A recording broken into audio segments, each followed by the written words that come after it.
Shalom saudara yang terkasih, salam jumpa kembali dalam program Tuhan adalah Gembalaku. Saudara, kehidupan ini digambarkan oleh Rasul Paulus seperti sebuah medan pertempuran, di mana kita perlu mengambil posisi dan berpihak kepada pihak yang mana. Artinya seperti kehidupan ini kita tidak bisa punya hati yang mendua, dan kita mau mengambil seluruhnya untuk kenyamanan dan keamanan kita. Sudah itu yang dikatakan oleh Rasul Paulus, apakah kita ini mau menjadi hamba dosa atau mau menjadi hamba dari kebenaran? Mari kita membaca surat Roma pasal 6 ayat 15 sampai ke 19. Jadi bagaimana? Apakah kita akan berbuat dosa karena kita tidak lagi berada di bawah hukum Taurat, tetapi di bawah kasih karunia? Sekali-kali tidak. Apakah kamu tidak tahu bahwa kamu menyerahkan dirimu kepada seseorang sebagai hamba untuk mentaatinya? Kamu adalah hamba orang itu, yang harus kamu taati baik dalam dosa yang memimpin kamu kepada kematian, maupun dalam ketaatan yang memimpin kamu kepada kebenaran. Tetapi syukurlah kepada Allah, dahulu memang kamu hamba dosa, tapi sekarang kamu dengan segenap hati telah mentaati pengajaran yang telah diteruskan kepadamu. Kamu telah dimerdekakan dari dosa dan menjadi hamba kebenaran. Aku mengatakan hal ini secara manusia karena kelemahan kamu. Sebab sama seperti kamu telah menyerahkan anggota-anggota tubuhmu menjadi hamba kecemaran dan kedurhakaan yang membawa kamu kepada kedurhakaan, demikian hal kamu sekarang harus menyerahkan anggota-anggota tubuhmu menjadi hamba kebenaran yang membawa kamu kepada pengudusan. Saudara, Rasul Paulus terus berulang kali menegaskan status kita. Dikatakan, dulu kamu adalah hamba dosa, sekarang kamu adalah hamba kebenaran. Dulu kamu durhaka, sekarang kamu menjadi orang yang seharusnya taat kepada Tuhan. Saudara, kenapa Paulus terus mengingatkan ini? Karena sekali lagi di dalam kehidupan kita, di dalam dunia yang telah jatuh, kita tidak pernah ditempatkan dalam posisi yang netral. Kita harus membuat pilihan kepada siapa kita mau mengabdi. Nah, setiap orang itu seperti mempunyai tuan di dalam hidupnya, yang sekarang mereka perlu menundukkan diri kepadanya. Nah, Paulus menjelaskan di dalam hidup ini kita hanya bisa menjadi hamba dari dosa, atau kita sungguh-sungguh mau beralih menjadi hamba dari kebenaran. Karena sekali lagi, kalau menjadi hamba dosa, kita pasti akan dipimpin kepada kematian.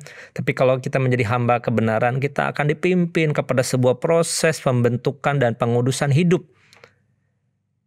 Nah, hal ini bukan berarti ketika kita sudah menjadi hamba dari kebenaran, kita kebal dari dosa. Yang terjadi, statusnya benar, kita tidak lagi jadi hamba dosa, tetapi kehidupan kita yang telah ditebus itulah yang kita terus-menerus usahakan, yang kita terus-menerus perjuangkan untuk boleh menjalani dengan segenap hati dan taat kepada Tuhan. Sehingga pada akhirnya kita memahami kenapa Roma pasal 6 ayat 23 itu dikatakan demikian. Sebab upah dosa ialah maut, tapi kasih karunia Allah ialah hidup yang kekal dalam Kristus Yesus Tuhan kita. Sehingga artinya benar-benar bahwa hidup kekal itu adalah anugerah pemberian dari Allah. Tidak ada jasa kita sedikit pun di dalamnya. Yang seharusnya kita lakukan adalah dengan menunjukkan respon ketaatan yang sepatutnya kepada Sang Pemberi anugerah hidup kekal itu. Kepada Sang Tuhan itulah Yesus Kristus kita harus mengabdi.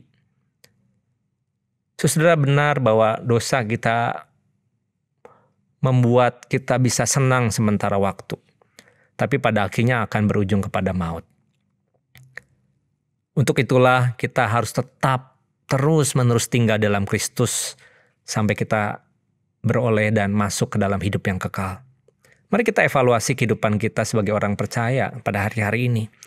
Sudahkah kita hidup sesuai status kita sebagai hamba kebenaran? Atau jangan-jangan kita masih menjadi hamba dari dosa? Adakah kebiasaan lama yang masih sulit dilepaskan? Karena kebiasaan-kebiasaan itulah yang sebenarnya membuat dosa itu terus mengakar kuat dalam diri kita. Jika memang ada, saudara, mari datang kepadanya, akuilah dengan jujur di hadapan Tuhan. Mohon kepadanya supaya Tuhan angkat dan lepaskan itu.